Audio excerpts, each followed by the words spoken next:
Sungura ndiwo wega musambo wakwanisa kurarama kwemakore anodarika 40 muZimbabwe. Muna 1980 chikwata chakawina number 1 paRadio Zimbabwe chaive che4 Brothers chatinoziva kuti chaitungamirirwa namukoma Mashawa munhu mumwe nesong yavo yenonzi Makorokoto.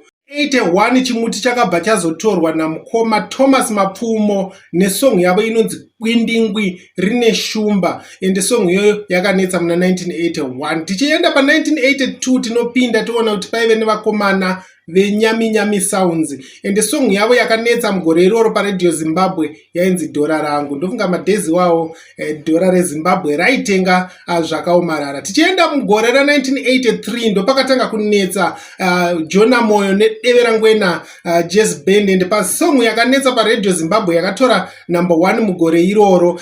Song iyoyo yainzi Too Cheap, hanzi Too Cheap neDeve Rangwena Jazz Band. Tichienda pagore ra1984, gore ra1984 kwakanetsa zvakare Nyami Sounds. Yainetsa madhezi ava Nyami Sounds, yaipisa ende yaitora ichipedzera patime iyoyo, ende song yavo yakanetsa mugore ra1984 yeNyami Sound yainzi Fundo Inokosha, ende song iyoyo vazhinji vaivepo patime iyoyo vanoziva kuti song iyi yakanetsa. Tichienda pagore ra1985 ndopakatangawo kunetsa vakomana veSungura Boys. Painetsa vakomana veSungura Boys tinoziva tese kuti aiwa vakomana madhezi avaishupa vachinetsa masongs avo airira zvisingaiti paRadio Zimbabwe, ende time iyoyo song yavo yakatora chimuti mugore iroro. Mugore ra1985 inonzi Hapana Chisingaperi. Ende tichibva ipapo pa1985 tinoenda pa1986 tichiona kuti 1986 ndopakatanga kunetsawo vakomana veBundu Boys, ende Bundu Boys ndopakauya vachiita nziyo dzavo dzainzana GT Jive nechi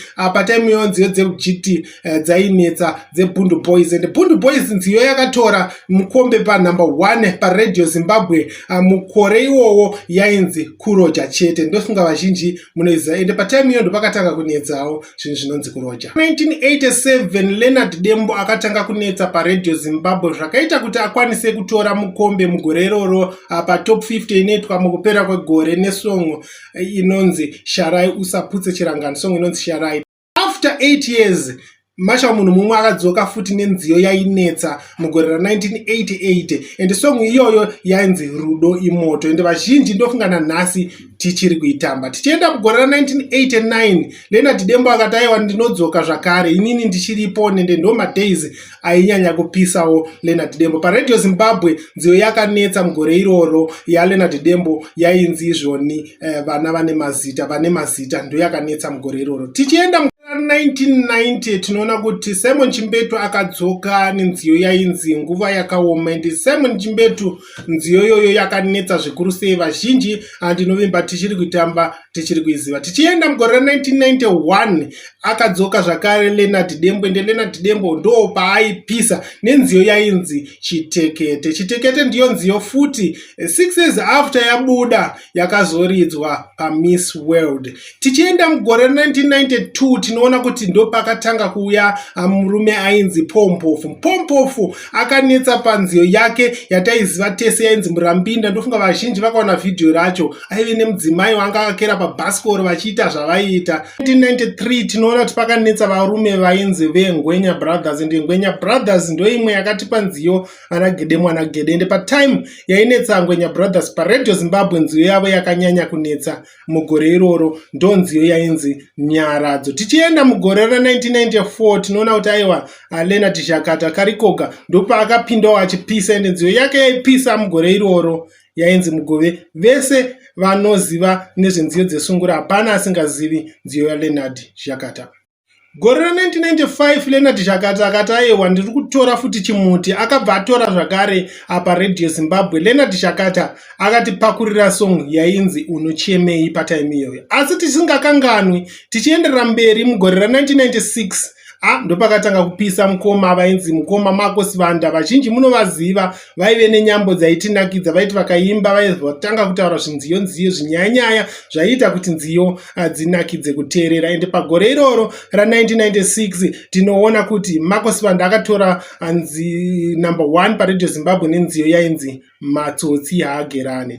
2007 kwakatanga chikwata chainetsa patime iyoyo. Mugore iroro chikwata chaibuditsa hit after hit, chikwata chepenga udzoke, ende vakabva vabuditsa nziyo yavo yainzi zvibate pamhaka. Ende tichienda mugore ra1998 tinoona kuti aiwa Simon Chimbeto akati aiwa ndanga ndave nenguva ndisina kutora chimuti ende ndadzoka zvakare. Ende mugore iroro ra1998 Simon Chimbeto akatora nesong yainzi Dzandipedza mafuta. Vazhinji ndinovimba munoziva video resong iyi. Aiwa karaive nekamukamblazi so kaimhanya kachikwira muti kachidii. Tichienda pana 1999 tinoona kuti aiwa 1999 yanga ine tight competition, asi vakomana vegospel vakabva vati aiwa takuuya tiri kugogodza, kubva rini muchingotora manumber 1 tisiri kupinda. Pakabva vapinda baba Charles Charamba. Baba Charles Charamba vakabva vatora chimuti mugore iroro nenziyo yainzi Minduro iripo. Ndofunga vazhinji vacho munoziva again video racho rainyanyotsanangura nesituation yainetsa pamakore iwawo. Tichipinda mugore ra2000 mamillenniums ma2k,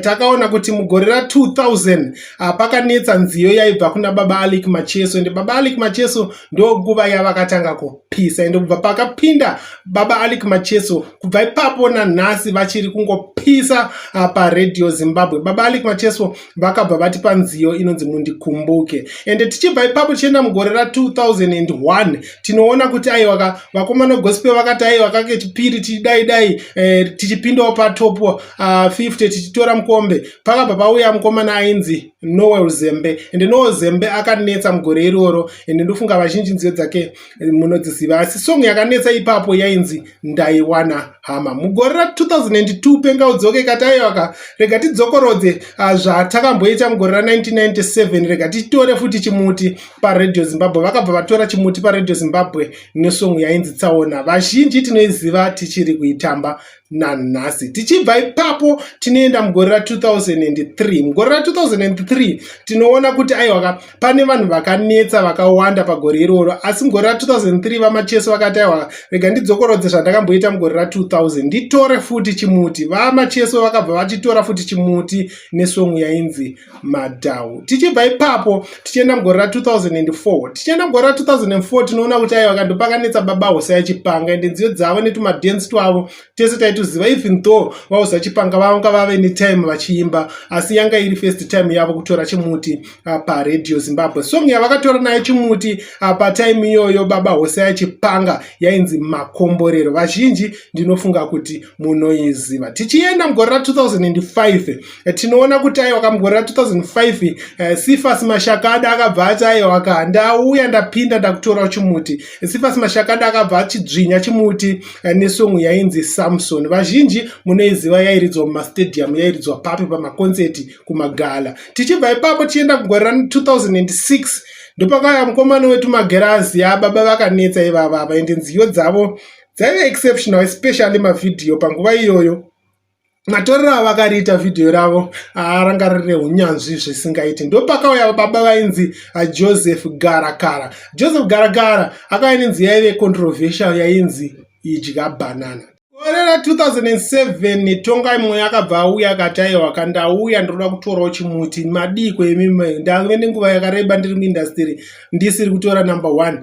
2007 tonga imwe yakabva tora chimuti nenziyo yainzi Wakanaka. Muna 2008 Kedha vakabva vapindira Gift Amuli vakabva vatora vakapedzera mugore iroro vachiti panziyo inonzi Amai Vevana. Tichibva ipapo tichienda mugore ra2009 aiwa Josephat Somanje akabva apinda akati aiwa this time mulume akabva ati niniwo ndichaita kuti musalume ndinokulumilisai. Akabva atora mukombe mugore iroro, ende vazhinji tinozviziva kuti ndopa akanzi ambotengerwa mota, atengerwa stendi navaPhilip Chiyangwa patime iyoyo, ende zvainge zviri zvinhu zvainetsa kuti munhu angopiwa mota nestand. Ende patime iyoyo zvakaita mbiri nemukurumbira wakanyanya. Ipapo aitipa song inonzi This Time. Tichienda mugore ra2010 tinoona kuti ndopakapinda mukoma kapfupi vachipinda vachipisa nejiti ravo, ende vaipisa ipapopo vakatipa nziyo inonzi Mainga.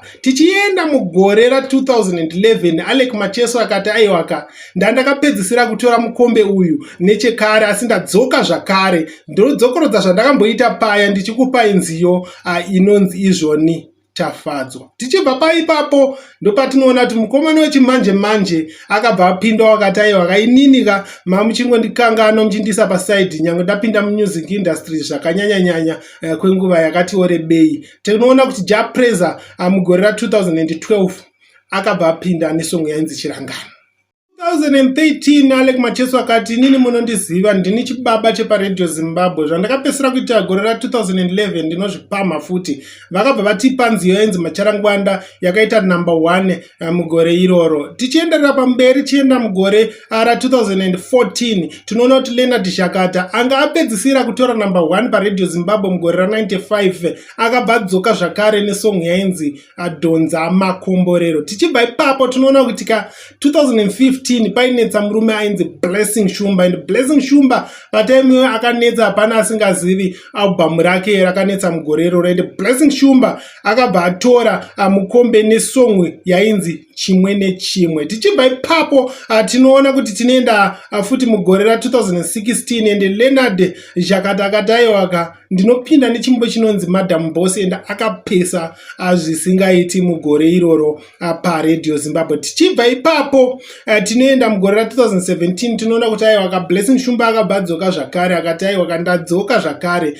nenziyo inonzi This is My Season. Tichibva ipapo tinoona kuti 2018 ranga riri gore rakaimbwa song yainzi Ebenezer zvisingaperi ende zvakashamisa, ende tinoona kuti Reverend TT Chivaviro vakazopinda vachipisa paRadio Zimbabwe nesong inonzi Mati Shamisa. Tichibva ipapo tinoona kuti 2019 pakanetsa anonzi John Munoda Wafa, ende John Munoda Wafa aiimba nziyo inonakidza singaiti yegospel inonzi Tenda. Tichibva ipapo mugore ra2020 tinoziva kuti mukomana anoimba chirungu uyu panziyo dzemuseve Marking Bwazi akabva apindawo mudariro achinetsa mugore iroro akataura kuti aiwaka taurai madzoka. Tichibva ipapo tinoenda mugore ra2021 ndopakanetsa mukomana wepabhinga apa anonzi izvoni DT Bayo Mudimba, and song yakanetsa pagore iroro tese tinoiziva inonzi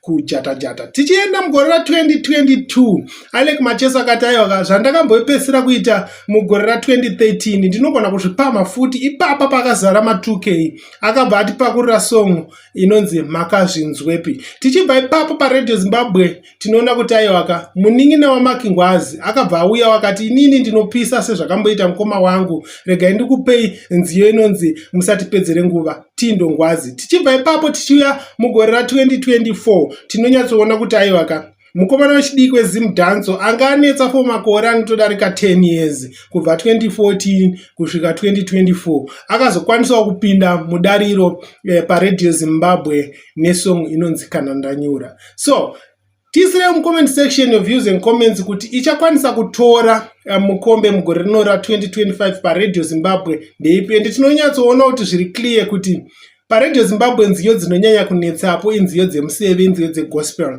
ende dzinokwanisa kutora manumber 1 ipapo ndo nziyo dzine misambo iyoyo, ende only one song yeZimdanzo yakakwanisa kupinda ipapo pachikwata chenziyo dzesungura ndeyasa Killer T inonzi Kana Ndanyura. Next time, next week, till we meet again.